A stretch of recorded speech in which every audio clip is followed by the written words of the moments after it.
TP. Chandrasekharan കൊലക്കേസ് പ്രതികൾക്കുള്ള ശിക്ഷാ ഇളവിൽ സൂപ്രണ്ടിനോട് വിശദീകരണം തേടിയിരിക്കുകയാണ് ഇപ്പോൾ ജയിൽ ഡി.ജി.പി. പ്രതികൾക്ക് ശിക്ഷാ ഇളവ് നൽകില്ല, പുതുക്കിയ പട്ടിക നൽകാൻ ആവശ്യപ്പെടുമെന്നും ജയിൽ ഡി.ജി.പിയുടെ വാർത്താക്കുറിപ്പിൽ വ്യക്തമാക്കുന്നുണ്ട്. വലിയ വിവാദമായിരുന്നു ടി.പി. ചന്ദ്രശേഖരൻ വധക്കേസിലെ 3 പ്രതികൾക്ക് ശിക്ഷാ ഇളവ് നൽകാനുള്ള തീരുമാനം. വലിയ വിവാദമായതിനു ശേഷമാണ് ഇപ്പോൾ ഈ ഒരു തീരുമാനം വരുന്നത്. ജയിൽ ഡി.ജി.പിയുടെ അനന്തകൃഷ്ണൻ വിവരങ്ങളുമായി ചേരുന്നുണ്ട്. അനന്തൻ, സർക്കാരിന് തന്നെ ആഭ്യന്തര വകുപ്പത്തിനെ തന്നെ പ്രതിരോധത്തിലാക്കുന്ന തീരുമാനമായിരുന്നു ഇന്നലെ നമ്മൾ പുറത്തിറങ്ങിയപ്പോൾ കണ്ട 3 ടി.പി. കേസിലെ 3 പേരുടെ പേരുള്ള ആ പട്ടിക. ഇപ്പോൾ പുനഃപരിശോധന അല്ലെങ്കിൽ ആ പട്ടിക ഇല്ലാതെ റദ്ദായോ?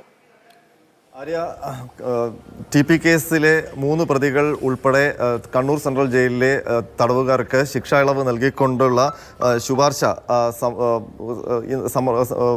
ജയിൽ സൂപ്രണ്ട് സമർപ്പിച്ചത് ഇന്നലെ പുറത്തുവരികയും അത് വിവാദമാവുകയും ചെയ്തിരുന്നു. ഇതിന്റെ പശ്ചാത്തലത്തിലാണ് ഇപ്പോൾ ജയിൽ മേധാവിയുടെ വിശദീകരണക്കുറിപ്പ് പുറത്തു വന്നിരിക്കുന്നത്. ഈ വിശദീകരണക്കുറിപ്പിൽ പറയുന്നത് കണ്ണൂർ ജയിൽ സൂപ്രണ്ടിന് സംഭവിച്ച പിഴവാണ് ഇങ്ങനെ ഒരു പട്ടിക തയ്യാറാക്കാൻ കാരണം. ആസാദിക്ക് അമൃത് മഹോത്സവത്തിന്റെ ഭാഗമായി ജയിലിലുള്ള തടവുകാർക്ക് ശിക്ഷാളവ് നൽകുന്നത് പരിഗണിച്ചിരുന്നു. അതിൽ പട്ടിക തയ്യാറാക്കാൻ നിർദ്ദേശം നൽകിയിരുന്നു. എന്നാൽ ആ പട്ടികയിൽ ഹൈക്കോടതി വിധി അനുസരിച്ച് ഈ പരോൾ പോലും അല്ലെങ്കിൽ ശിക്ഷാ ഇളവ് നൽകാൻ പാടില്ലാത്ത ടി.പി. കേസിലെ പ്രതികളും ഉൾപ്പെട്ടു. ഇത് കണ്ണൂർ സെൻട്രൽ ജയിൽ സൂപ്രണ്ടിന് സംഭവിച്ച പിഴവാണ്. ആ പിഴവ് പരിഹരിച്ചുകൊണ്ട് പുതിയ പട്ടിക നൽകാൻ നിർദ്ദേശിച്ചിട്ടുണ്ട്. ആ പട്ടികയിൽ ടി.പി. കേസ് പ്രതികളെ ഒഴിവാക്കണമെന്ന നിർദ്ദേശവും നൽകിയിട്ടുണ്ട് എന്നാണ് ഇപ്പോൾ ജയിൽ മേധാവി പുറപ്പെടുവിക്കുന്ന ഈ വാർത്താക്കുറിപ്പിലെ വിശദീകരണം. അറിയാം അനന്തരം ഒരു കാര്യം ചോദിച്ചിട്ട് അനന്തൻ തന്നെ പറഞ്ഞു, വിടുതൽ ഹർജിയുമായി ഹൈക്കോടതിയിലേക്ക് പോയപ്പോൾ ജീവപര്യന്തം ഉണ്ടായിരുന്ന ശിക്ഷ അത് ഇരട്ട ജീവപര്യന്തമാക്കുകയാണ് ഹൈക്കോടതി ചെയ്തത്. 20 വർഷത്തേക്ക് ഒരു തരത്തിലുള്ള ഇളവും ആനുകൂല്യവും പാടില്ല എന്ന് ഹൈക്കോടതി കൃത്യമായി പറയുകയും ചെയ്തു.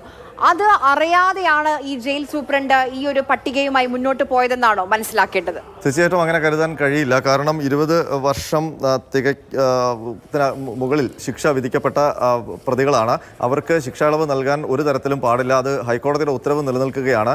അങ്ങനെ ഒരു ഘട്ടത്തിൽ ഈ ആസാദിക്ക് അമൃത് മഹോത്സവത്തിന്റെ ഭാഗമായി ജയിലിലെ തടവുകാർക്ക് ശിക്ഷാ ഇളവ് പരിഗണിക്കുമ്പോൾ അതിലെങ്ങനെയാണ് ടി.പി. കേസിലെ പ്രതികൾ വന്നത് എന്നുള്ള ഒരു ചോദ്യം ഇപ്പോഴും അവശേഷിക്കുന്നുണ്ട്. എങ്ങനെയാണ് ഈ 3 പ്രധാനപ്പെട്ട പ്രതികൾ ആ ശിക്ഷാ ഇളവ് പരിഗണിക്കുന്ന തടവുകാരുടെ പട്ടികയിൽ ഈ ഹൈക്കോടതി വിധി നിലനിൽക്കുമ്പോഴും ഉണ്ടായത് എന്നുള്ളത് ചോദ്യമായി അവശേഷിക്കുന്നുണ്ട്. പക്ഷേ ഇപ്പോൾ ജയിൽ മേധാവി പറയുന്ന വിശദീകരണം ഇക്കാര്യത്തിൽ ജയിൽ സൂപ്രണ്ടിന് പറ്റിയ പിഴവാണ്. അത് സംബന്ധിച്ച് എങ്ങനെയാണ് ഇവരെ ഉൾപ്പെടുത്തിയതെന്ന് സംബന്ധിച്ച് ജയിൽ സൂപ്രണ്ടിനോട് വിശദീകരണം തേടിയിട്ടുണ്ട് എന്നുള്ള കാര്യം കൂടി ഈ പ്രസ് റിലീസിൽ പറയുന്നുണ്ട്. ഏതായാലും പുതുക്കിയ പട്ടിക ഗവൺമെന്റിന് സമർപ്പിക്കും. അതിൽ ടി.പി. കേസ് പ്രതികൾ ഉണ്ടാകില്ല എന്ന് ഈ പത്രക്കുറിപ്പിൽ ജയിൽ മേധാവി എടുത്തു പറയുന്നുണ്ട്. അറിയാം.